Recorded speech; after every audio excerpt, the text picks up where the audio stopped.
AC land, OC, sub registrar, DC আমানত, MP আমানত, মন্ত্রী আমানত, সচিব আমানত।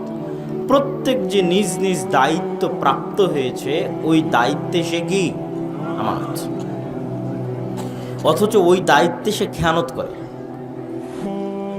কথা বললে মিথ্যা বলে, ওয়াদা করলে ভঙ্গ করে, মুখ দিয়ে মানুষের সাথে শত্রুতা হলে গালি দেয়, আর আমানতের খেয়ানত করে। তো এরা খাঁটি মুনাফিক কেন? এরা কিন্তু আমল দিয়ে এদের মুনাফিকি ঢেকে দিবে। বুঝেননি মনে হয় আমার কথা? বাহ্যিক আমল দিয়ে ওর মুনাফিকি ঢাকতে চাইবে, ও কিন্তু মুনাফিক, কিন্তু বাহ্যিক আমল দিয়ে কি ঢাকতে চাইবে? মুনাফিক।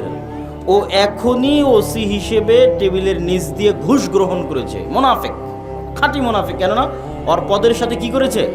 আমানতের খেয়ানত করেছে। কিন্তু ও যে মুনাফিক, এই মুনাফিকিটা ঢাকতেও হজ করতে গেছে।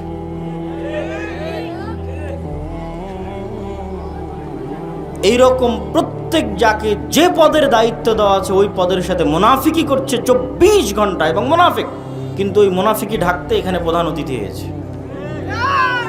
মুনাফিকি ঢাকতে আর এক জায়গায় 5 লক্ষ 10 লক্ষ টাকা দান করেছে, দেখাচ্ছে যে আমি দানবীর।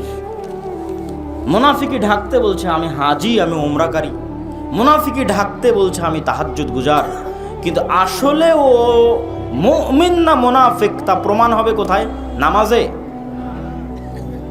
আসলে ও মুমিন না মুনাফিক তা প্রমাণ হবে কোথায়? তা প্রমাণ হবে ওকে যে দায়িত্ব দেওয়া হয়েছে ও দায়িত্বে শতভাগ সত্যবাদী এবং ন্যায়পরায়ণ কিনা। আপনি হয়তো মনে করবেন যে সবগুলো কথা হয়তো বড় বড় দায়িত্বশীলের বিরুদ্ধে বলছি। যে না, আমরা সবাই নিজ নিজ জায়গা থেকেও আমরা আমাদের মুনাফিকি মাপতে পারবো, প্রত্যেকেই।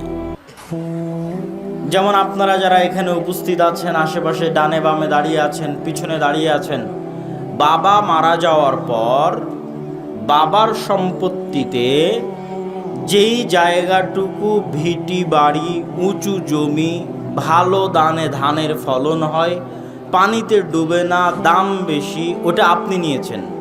আর যেটা পানিতে ডুবে থাকে, দাম কম, যেটা ফলন ভালো হয় না, সেটা আপনার বোনকে দিয়েছেন। তাহলে আপনিও একজন চোর এবং দুর্নীতিবাজ। আপনিও আপনার সালাদ দিয়ে আপনার মুনাফিকি ঢাকতে চাচ্ছেন। আসলে মুনাফিক, কেননা আপনি দায়িত্বে ন্যায় পরায়ণতা দেখাননি। আপনি ভাই হিসেবে, পিতার সন্তান হিসেবে ন্যায়ের সাথে বন্টন করেননি। তা আপনি আসলে মুনাফিক।